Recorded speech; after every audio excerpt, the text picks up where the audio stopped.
if as adults, we know that life is full of anxiety, stress, and worry, as a parent, we have to start asking ourselves the question of how am I preparing my child for that life that they're inevitably going to experience? It's coming. We all know it's coming. And we spend a lot of time actually making sure that kids don't feel these negative emotions. But what that does, though, is it actually hinders their ability to thrive and manage anxiety successfully because they're just not able to practice. We don't give them the opportunity to practice. And that's on us as parents. So being able to reframe that for ourselves and understand that anxiety is not bad. But it's up to us as parents to help kids kind of, work through that, because as they get older, when they deal with anxiety, they're going to want to thrive in it. Because what we tend to teach kids is that as long as you do all the right things, you'll get to this, the level of success that you want to get to, which in theory works. But again, let's look at what's happening today. Everything was humming along just fine. And then this whole situation happened with this pandemic. And there's a lot of people now who are doing a lot of the right things who are now out of work, struggling with income, a whole bunch of different things. They didn't do anything wrong. So how are they going to cope and thrive in that situation? Because it's not just about always doing the right things. It's also about being able to cope with negative emotions and being prepared to manage it effectively as time goes on. So I want to kind of set just the tone on those 2 points about our culture today and how we think about anxiety, because now we're going to get a little bit more into, well, what are the things that really start to correlate to success into the future, for kids, if they can, what skills can they learn, and then how can they thrive as they get older. So a couple of years ago, I chaired the board at the Naperville Chamber of Commerce, which outside of the city of Chicago is the largest chamber in the state with about 1,200 member businesses. And districts 203 and 204 came to the chamber, and they wanted to know, what are chamber members looking for when they hire new graduates? And so there's so we work with them to put together a survey that we sent out to our members, and we got a lot of different, got a lot of responses from businesses, the big businesses like the Navistars, BMO Harris's, et cetera, of the world, all the way down to small business, everywhere in between. And there's a couple of pieces of the survey that I just want to, I just want to share with you as we go forward. First one were skills that were lacking in recent grads upon hire. Number 3 was interpersonal skills, the ability to act appropriately with others. Some of you might have heard it, but the studies, justify it, that the odds of a physician being sued for malpractice goes down by about 90% for if that physician spends about an extra 3 minutes with a patient. That a physician getting sued for malpractice isn't correlated at all to the quality of their work, but is directly correlated to the quality of the relationship that they have with their patients. So interpersonal skills, regardless of the setting, is extremely valuable. And it's important for kids to develop that. Next one's professionalism. Dressing appropriately, showing up on time, knowing when to put your phone down. Just these kind of things, making sure that you're acting like a professional in all the settings that you're in, even if you don't want to be, but you're still acting like one. But far and away, number 1 was taking initiative. Reading, writing, and math weren't on this list. Taking initiative was hands down the far and away number 1 result of this. And when you think about taking initiative, you can see how it plays out with our culture. In that when someone has to take initiative on something, there's a lot of things that happen. Number 1, people have to be comfortable with the fact that it might not go well the first time. So you have to be comfortable with delayed gratification. You have to be comfortable with the fact that you're going to try something new and it might not work, and that's okay. And the second part about taking initiative is that you have to be comfortable being anxious, because when you're trying something new, oftentimes you don't feel comfortable doing it. And so being able to be comfortable and take that initiative is really important. And to manage that anxiety, to be able to know that, hey, I could be wrong and I'm going to feel really uncomfortable.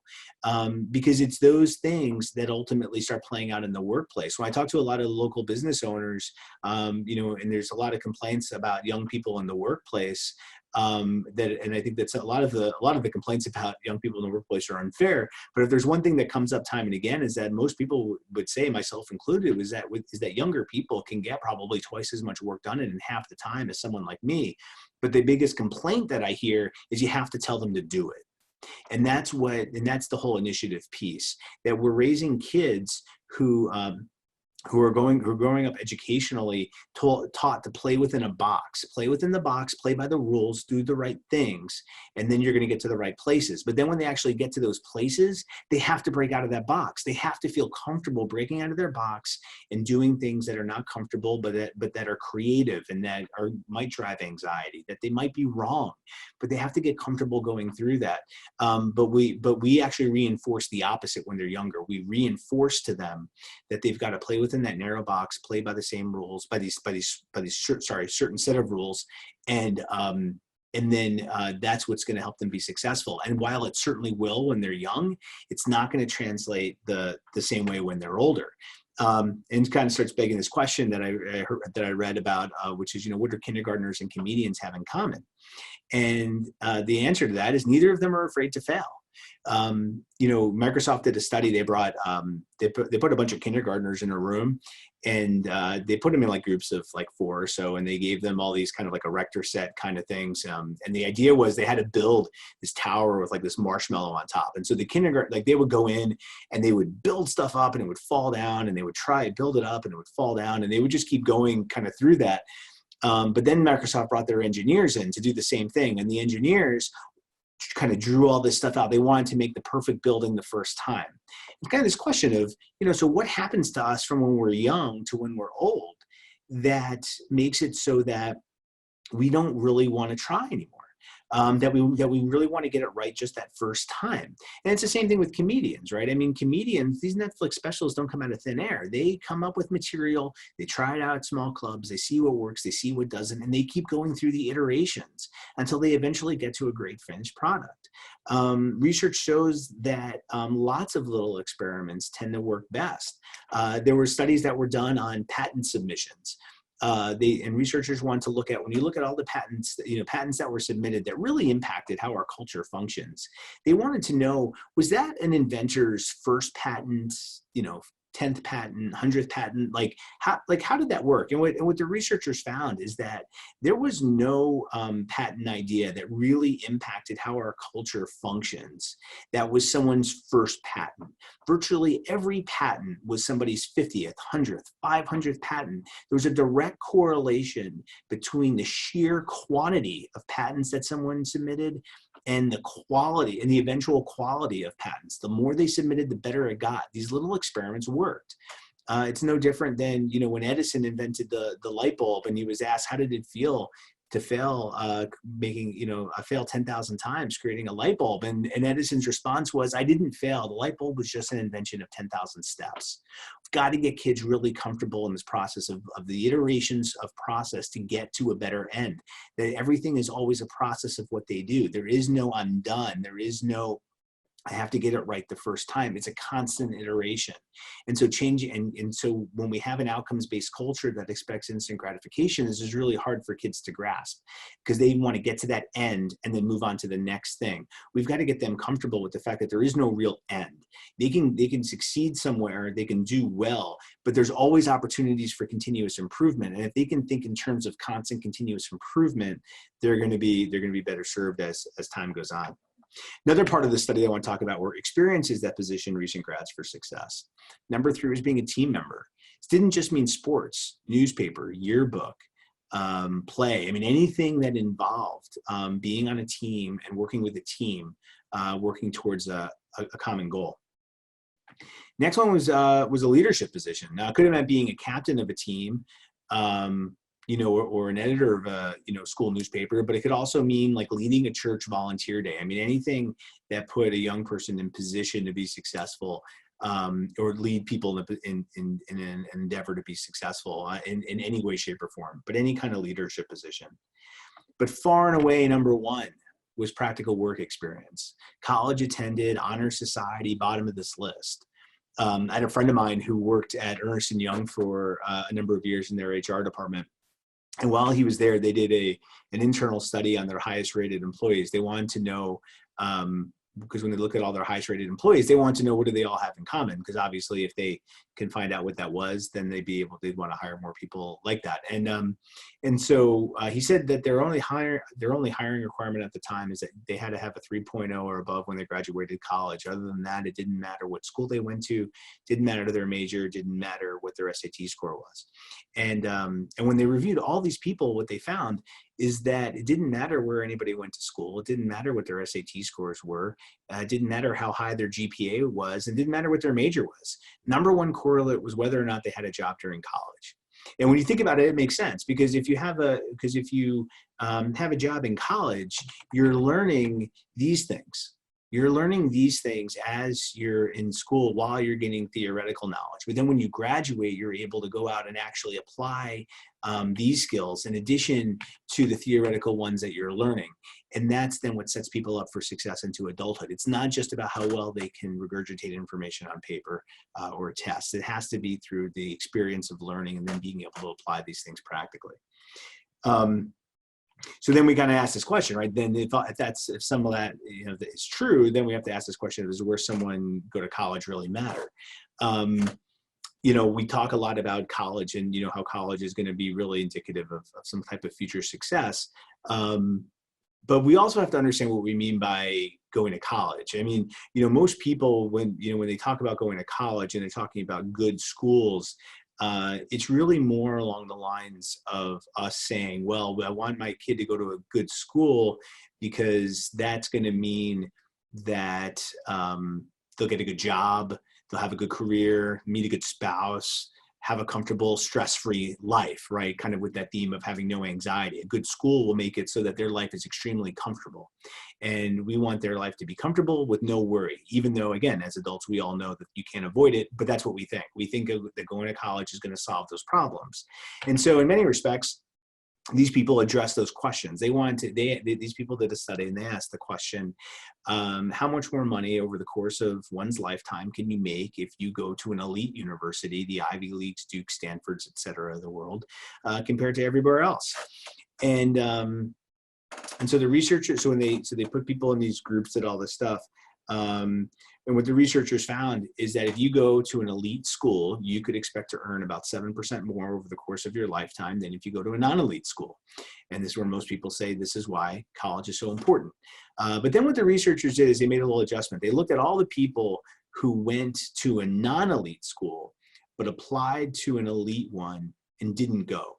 So maybe they got rejected, maybe they got accepted, but for whatever reason couldn't attend. Whatever the case was, with the researchers, all the people who went, they went to a non-elite school, but they applied to an elite one and they didn't go. And what they found looking at this subgroup is that the earnings difference disappeared.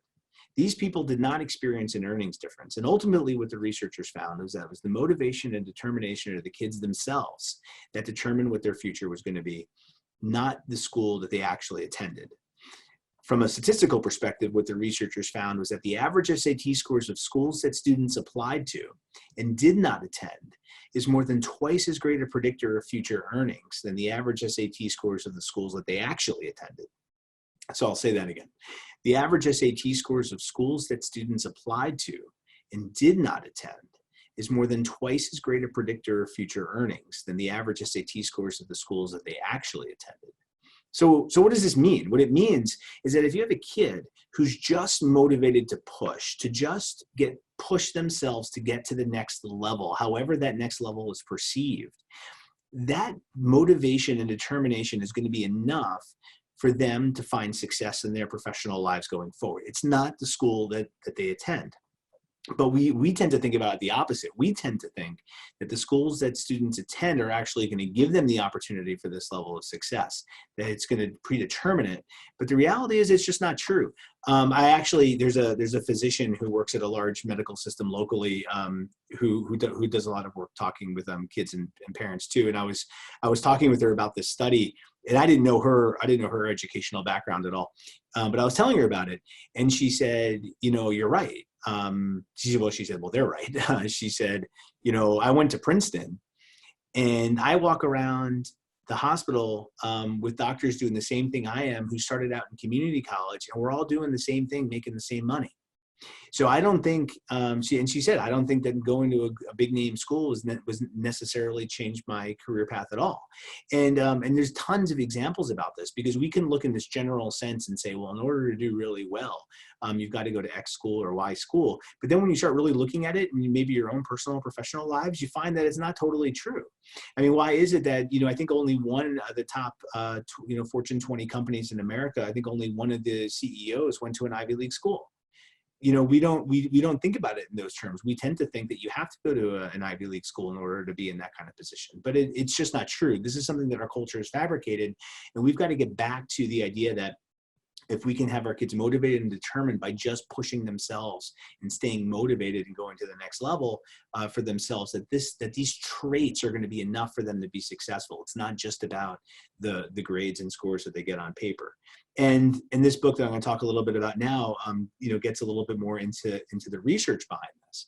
The authors call this book The CEO Next Door, because they said, when you think about a Fortune 500 company, which is what most people think about when they think about being a CEO, the odds of being a CEO of a Fortune 500 company is like 1 in 250,000. It's incredibly low. But in America, where small business employs the vast majority of people, the odds of being a CEO of a company of 5 or more employees in America is 1 in 50, which means being in a leadership role in one of these companies, the odds are even higher.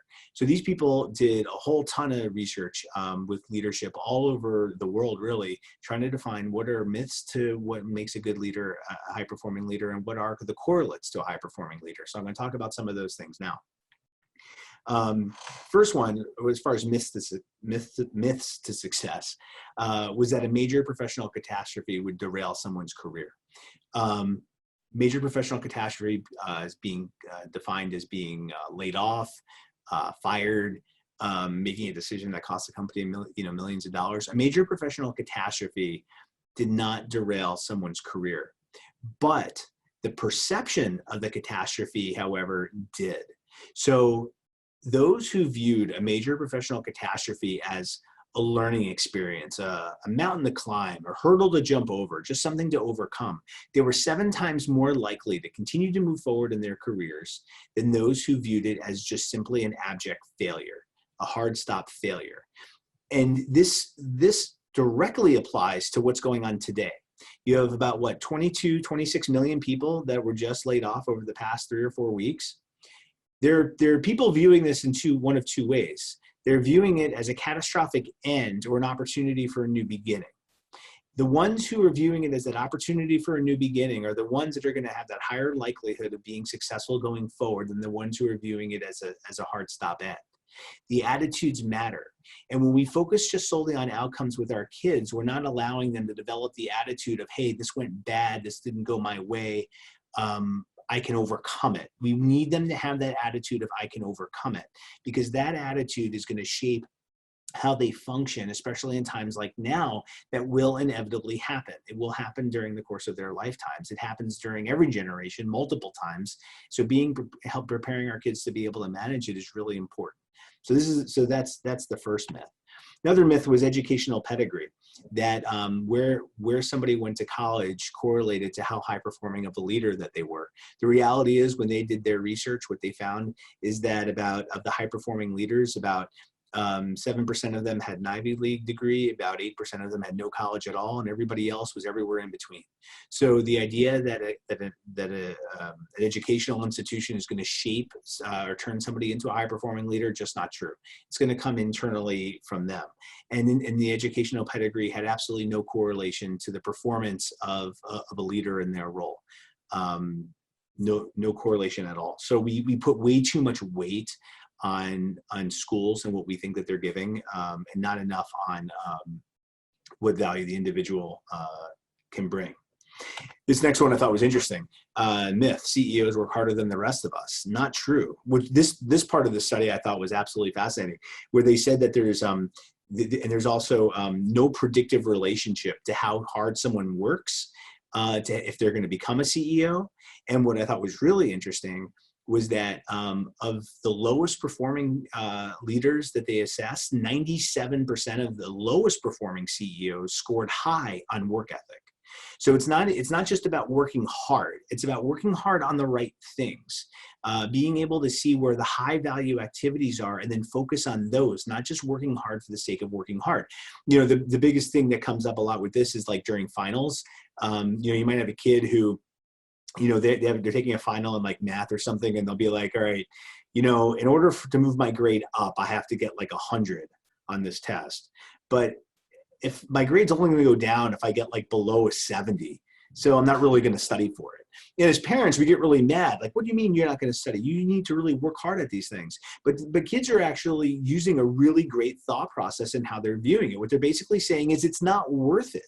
It's not worth it at all because I'm not getting 100 and I'm not getting below a 70. So what exactly am I working for to, you know, to really, you know, put time and energy into what? I'm going to get no return. I'm better off putting my time into a class where maybe my grade goes up if I get that 85 or 80. Then that maybe is going to help me out a little bit more. So let me put the value in that activity. So having that differentiator is really good and certainly impactful and important for them. So what are correlates to success? First one is adaptability. Leaders who scored highly in this area were more than 7 times as likely to be labeled as high performing as those who weren't. And you can see how it is. I mean, right, again, I mean, you know, what's going on today is a perfect example. I mean, think about all of the organizations and how they've had to adapt really fast over the past 4 to 6 weeks. Every organization out there has had to do it in some way, shape, or form, big or small. The ones who are able to do it seamlessly are the ones who ultimately are going to be able to be more successful during this time, especially small business. Small business has enough hardship going on with it. So really being for them to be as creative as possible or really is a trait that's really going to be helpful. But adapting is really important. And adaptability kind of goes along the lines of, you know, some of the things we talked about before. It's just knowing that, hey, you know, you're going to do something's going to happen to you, and you have to adapt. Or you're going to have to shift off of, you know, maybe a decision you made or whatever the case is, but it's just the ability to adapt to something not going the way that you intended. But again, because we tend to define success for kids down this narrow track about getting to the right school, getting the right grades, doing the right things, we tend to not really give them an opportunity to adapt because we're always so concerned about them doing what's right and perfect. And so there's a value in them adapting. The easiest example of this too is that, you know, if you have a kid who, you know, most, you know, easy, you know, kids who, you know, are at school maybe and they have a cell phone and, you know, they realize they forgot a homework assignment. So what do? They text their parent or, you know, and they say, hey, can you bring this to me? Like, you know, before cell phones 20 years ago, there was no choice. If you forgot, you forgot, and you adapted, right? You talked to your teacher. You forgot your lunch. You bummed $1 off a friend, got a slice of pizza from the cafeteria, and you moved on. We adapted. We figured out how to do it. We're not forcing our kids to do that anymore. Now, if kids, you know, now the version of kids adapting today is them texting their parents. It's not adapting. That's them using a bat phone, and it's us, and then it's us as parents colluding with it and then saving them. We're not helping them. We've got to help kids learn how to adapt to situations that make them feel uncomfortable, even if it includes, you know, them having a really bad day or maybe getting a 0 on an assignment. I mean, let's face it, if a kid is going to be a, you know, Nobel Prize winning physicist, forgetting a high school homework assignment is not going to derail them. They've got to learn how to adapt to change. So we've got to ask ourselves as parents, what are we doing to help our kids go through help kids go through these adaptive steps? Next one is velocity of decision making. Leaders who were labeled with this trait were more than 12 times as likely to be labeled as high performing.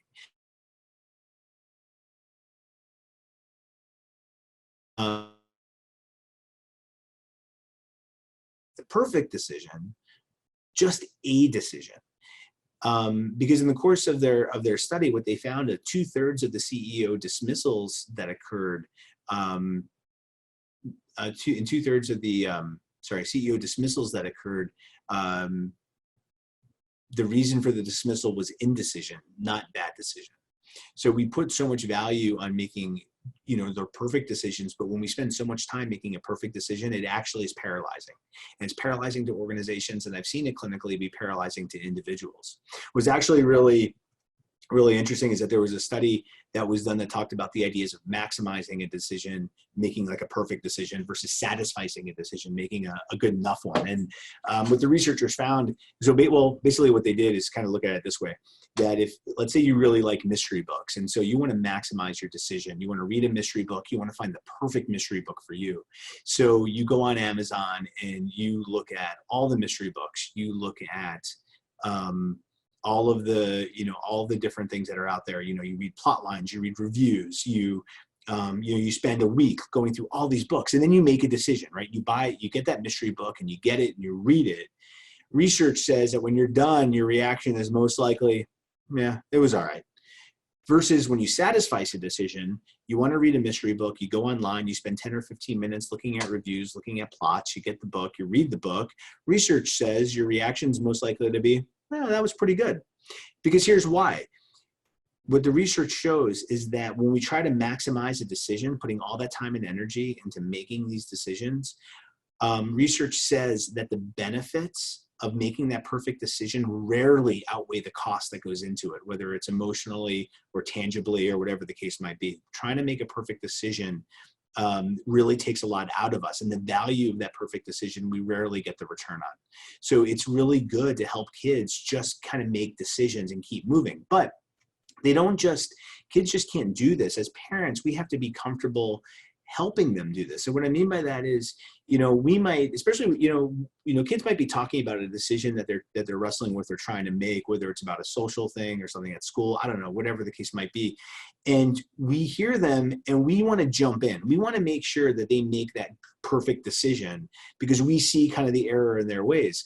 But kids can't learn how to have good decision making without having some bad decisions. Now, obviously, we don't want them to get hurt or anything, so I'm not talking about those things, but I'm talking about the more innocuous things that come up. Do we feel like we always have to jump in to make sure something goes perfectly, or are we comfortable with kids really just being, kind of making those wrong decisions and then coaching them through to better ones? Because as kids go through that iterative process in their decision making, they get comfortable making faster decisions. But again, our culture says we want good things, perfect things to happen quickly, and so that's the piece that's important. How do we help kids with with that decision making ability? And the last one that they talk about is reliability. High-performing leaders that were identified with this trait were more than 15 times as likely to be labeled as high-performing as those who weren't. And reliability is really just defined as radical personal accountability, the idea of wanting to do one's best all the time. And you can see that goes right along with the earning study of colleges, right? If someone's motivated and determined to do their best, they're going to create a good future for themselves. This goes hand in hand with that. And personal accountability is really important. And I think as parents, we have to look at it and say, how are we either feeding into that or not? Are we helping our kids be reliable or not? And it's through the little things. It's not through the big deal things. I mean, certainly, using, like an example would be, a kid who has reliability. Let's say, they forget that homework assignment at school and they text you and you don't bring it to them. And then you see them at the end of the day and they're going to be upset. A kid who has reliability is going to say, I can't believe I forgot that assignment. Not, I don't understand why you didn't bring it to me, right? There's a difference in that. We want them to own their choices and actions, even if it's a mistake, but they've got to own it, not diffuse it. And so the question is, how do we do these things at home so that, over and over, that kids can kind of get comfortable with being able to, develop these traits. And one of the simplest examples, in my view anyway, seems to be around, most houses have there's usually a kitchen and a family room. They're usually right next to each other. And, and a lot of times kids are in a family room, usually watching TV or something, and a parent's in the kitchen.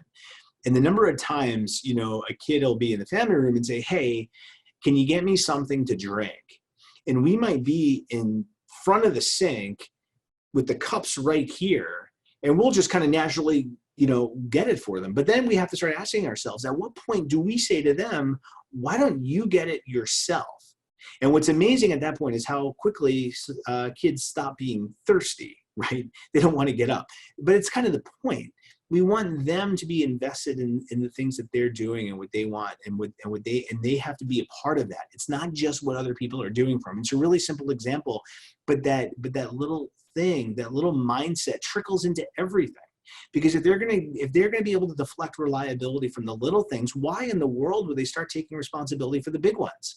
They've got to take responsibility for the little things that happen, so that they can eventually be successful for themselves as they get older. I'm gonna skip that. So then we're gonna go to this other point, which really kind of goes to another thing with far as research. This is from a different book. There's a guy, Pat Lencioni, who writes a lot of business leadership books, and he wrote a book called The Ideal Team Player. And one of the things that he talks quite a bit about, and first of all, I'm going to talk about this first, but this is where this is coming from. We have to kind of understand when we talk about, kids then working together then, and how do people work together in a unit? Because we talk about the individual traits just then with adaptability, decision-making, and reliability.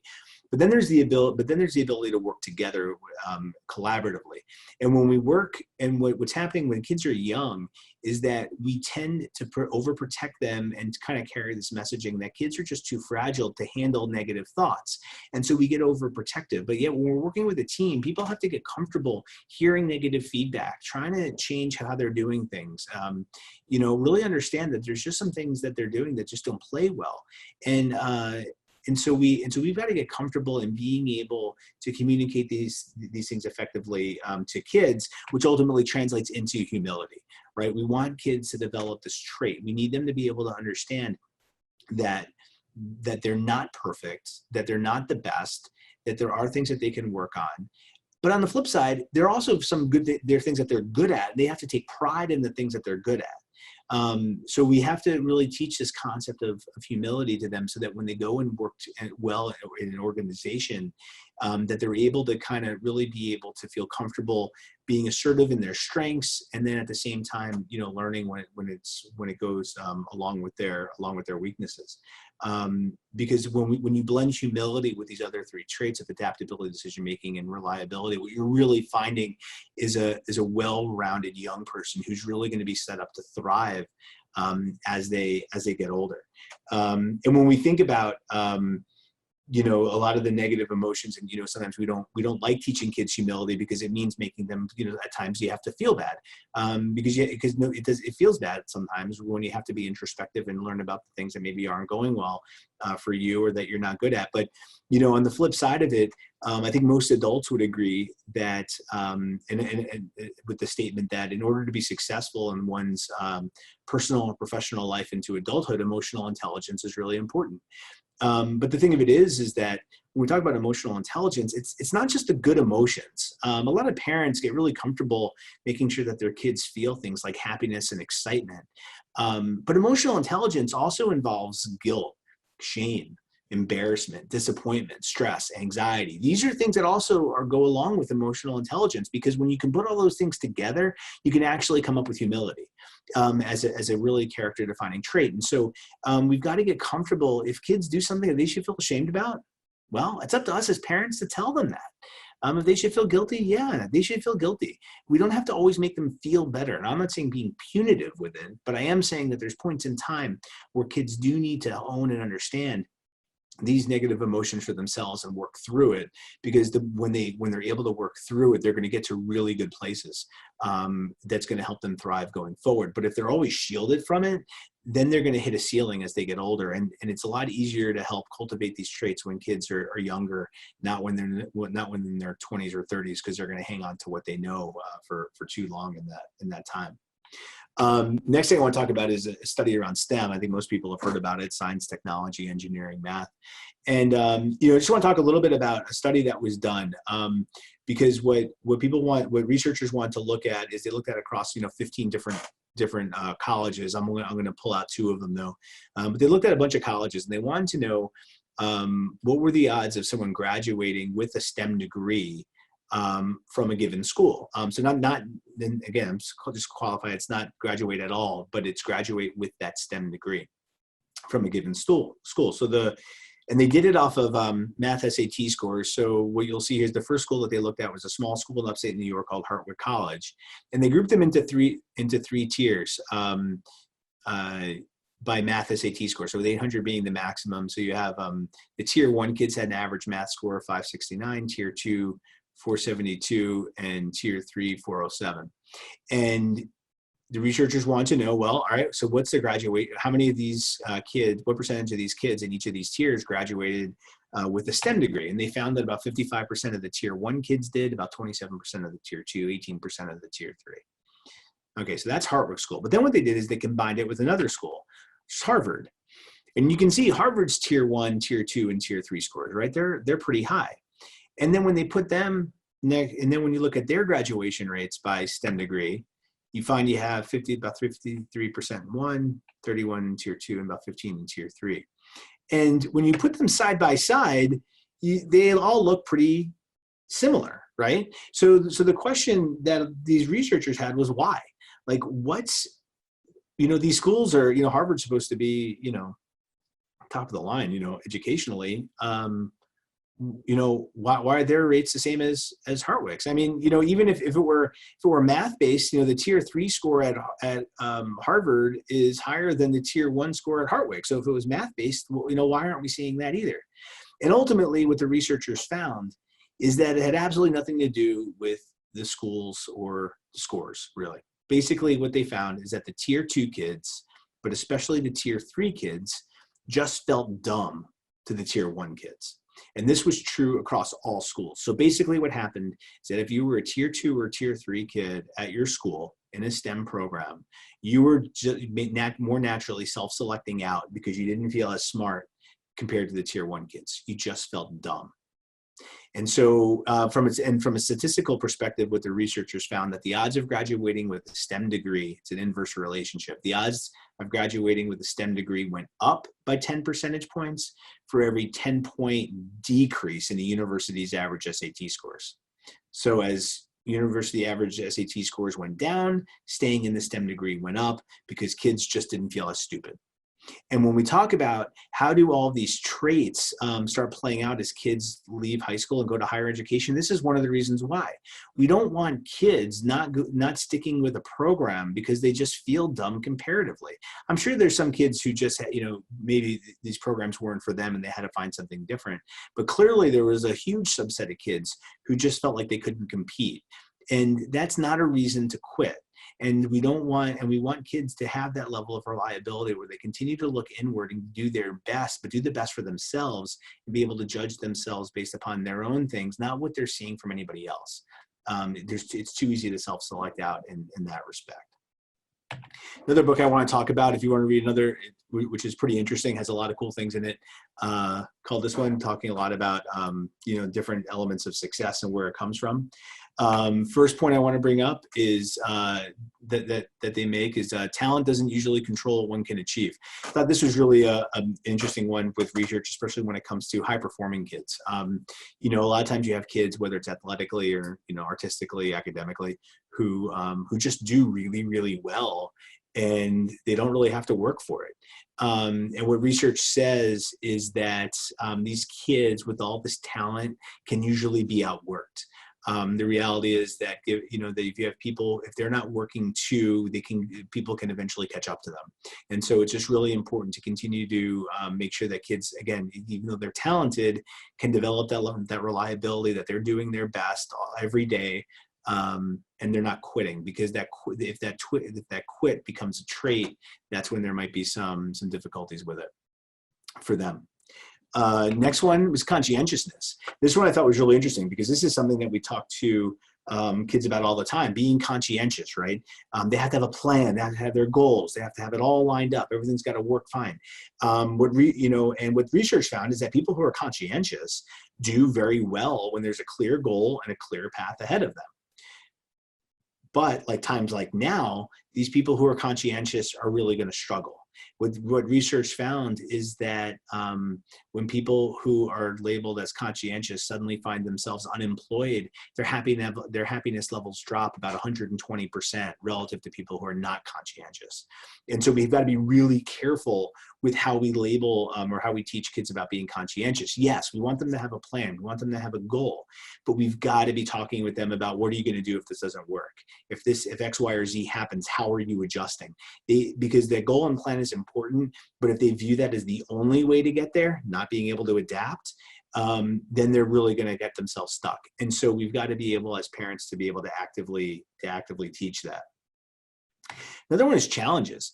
We spend a lot of time trying to remove challenges from young people's lives, but it's actually not really good for them. One of the fascinating things in research that I saw was that research says that we tend to do things that is easiest, that's most easy, over what makes us happy, right? Which is kind of interesting. You'd think we do what makes us happy. We don't. We tend to do what's easy, not necessarily what makes us happy. What makes us happy is actually little challenges. People really thrive on little challenges, little challenges that aren't insurmountable, but they're, kind of these little puzzles to solve really help us feel good. And this kind of came up with, Pillsbury back in the 70s when they came out with their ready-made cake mix. Or baking mix, they put it out there where all you had to do was add water, and their sales were terrible. And the people were like, why is this not selling? It's the easiest thing to make. But what the people at Pillsbury didn't realize is, or they didn't kind of put two and two together on, is that baking is an act of love. And so what happened was that when people didn't feel like they were really showing that they cared, if they were just adding water to a mix. So Pillsbury changed their recipe, and they made it so that you had to add eggs and water. Then all of a sudden their sales went up because people actually felt like they were doing something. They felt like it was meaningful. And so these little challenges are really important. And then before I wrap up and take some questions, just want to end with this last quote from this researcher, that American culture has increasingly emphasized high expectations and following your dreams, things that feel good when you're young. However, the average mature adult has realized that their dreams might not be fulfilled unless happiness is the inevitable result. Mature adults in previous eras might not have expected so much, but expectations are now so high they can't be met. That's what our instant gratification culture is doing. And so what happens is that when you have times like this, where all of a sudden there's a massive letdown for a whole ton of people for a whole host of different reasons, that crash can be really a lot for a lot of people. And so what we need to be able to do is temper these expectations and really go back to kind of developing those traits. If we focus on developing these traits for young people, and understanding that goes well beyond what their test scores are, what college they go to, but it goes to how they're going to cope and keep moving through failure and going through the iterations of learning, the better off and more likely they are to succeed as they get older. So again, just to kind of wrap up, then I'll take any comments or questions. Stress or anxiety are part of life. We all know it. We've got to get comfortable teaching that to our kids, not trying to shield them from it. Because in the end, kids are going to be best served by the exposure to those emotions. The more they experience them, the more they're able to get comfortable with them, know what they feel like, how to best respond to them. They'll be best prepared for how to handle these emotions as they move forward in the future. And their success is not going to be determined by their test scores or their colleges attended, or the college that they attended. It's going to be determined by how motivated they are, how much initiative do they have, their decision-making, their adaptability, how much are they really relying on themselves. Those are the traits that are going to be strong correlates for them into the future. And then I wrote a book, Unwritten Rules. It's available on Amazon, that talks a lot about these things in a short story format, that I think is pretty, again, easy to read. And then we also started, Aaron, I didn't know if you know, we actually just launched a podcast called Mental Health Talk. It's available basically everywhere but Google. Right now we're waiting on the approval from Google, but it's available on Apple, Spotify, anywhere else you listen to things. We've got 5 or 6 episodes out already. So if you want to give those a listen, you can check us out there. I think that covers it. Hope that was okay. I feel like I'm kind of talking to myself, so I hope that went over pretty well. I think it went great. I appreciate it. You're just being resilient in this new setting. Yeah. I appreciate. As an educator, I always really value hearing the core list of success that you outlined, and then the life application elements of this presentation. I really always enjoyed that. So we can open up to questions at this time. Please feel free to submit them using the chat function. We did have one already come in. So what suggestions do you have for parents to support the development of the skills that you mentioned when your child could be putting pressures on themselves? So I think, I actually think it's a good thing when you have kids who put pressure on themselves. I think the idea as a parent is to try to, is basically try to reframe it. Because it's one of these things of like, you might have a kid who is really putting pressure on themselves, let's say to get straight A's in school, but yet they're not putting pressure on themselves to like bring their trash down from their room, right? Like the pressure is good, but there's actually more value in them being just constantly responsible and doing their best on the little things, because from that, the big things will come. They'll get their good grades, but let's help. How do we redefine that? It's not just about the grades. These little things are also important. And so I think that pressure piece means that they're motivated. I think at times, though, I think kids get motivated about the wrong things. And I think as parents, how do we kind of make sure that we're shifting, that's not just about their self-worth isn't dictated on what the grade is on a test. That's an external feature that's going to be way too variable as time goes on.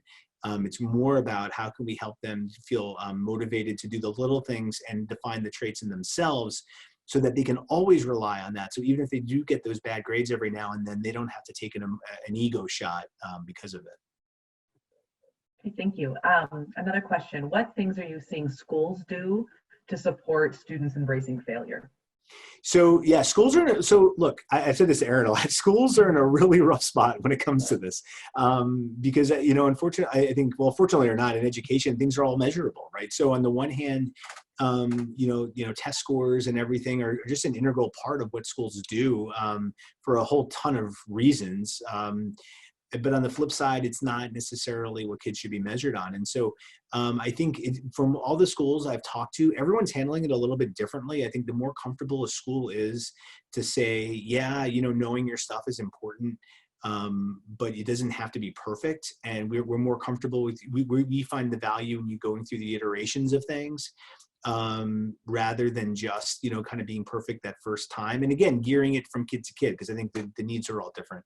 But I think as what I've seen from different schools, that the more comfortable they are in being active in those conversations, the better the comfortability is in addressing this. And it also seems like something I've talked to a lot of students too, in a bunch of different districts, and they all seem to like this kind of way of thinking too. I think there's a lot of agreement, I think, from adults and kids on this. I think the hard part is how does that play out practically and in kind of academic institutional setting, I think is probably the hard part.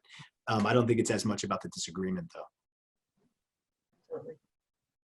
Okay, any other questions? Those were the two that had come in. I just want to give people a moment in case you have others.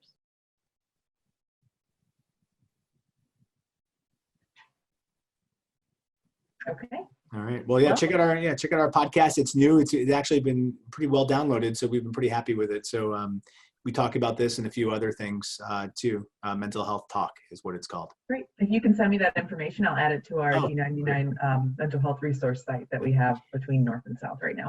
And then also, I'll just add real quick, just because of the pandemic and how things are going, if anyone does need any, immediate appointments for psychiatry, especially with prescribers, our wait list typically was 8-9 weeks long. We've been able to, people just aren't as engaging as much, I think, in it over the past probably 8 weeks. So we just started opening up some, within a week appointments. So it's something at Edgewood that is available for counseling and for psychiatry. Again, it's all through online for both. So we're happy to work with anyone where that might be in need.